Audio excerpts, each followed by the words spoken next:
onhan tää ollut mielenkiintoinen projekti. Selän asento, pään asento, käsien asento. Mutta että kyllä siinä on pakko huumorilla suhtautua, koska mitä tahansa voi tapahtua. Tanssikilpailu. Aloita alusta. Mä mietin, että mitä mä sanon se. Olisi kivempi olla naisen roolissa. Mulla on semmonen kana-asento, kun mä pistän menemään tuolla, mutta... Teen näin. Se ei vaan oo toiminut Lahdessa.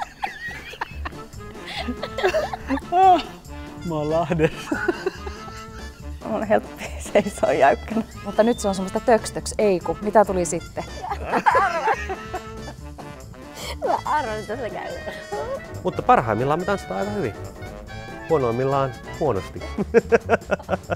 Hassua liikehdintöä vuodesta 74. Meitä kannattaa äänestää. Kyllä. Tulette huomaamaan. Tullaan voittamaan tää skapa ja näytetään kaikille närheille. Ja mä tykkään tanssista, se on parasta mitä voi olla. Mut kyllä mä oon aika luottavainen meihin. Niin pitkällä ei olla vielä. Kyllä siihen yllätyksiä ladataan. Anne, hei. Eikö tää tanssikisalassa? Joo, mies vie.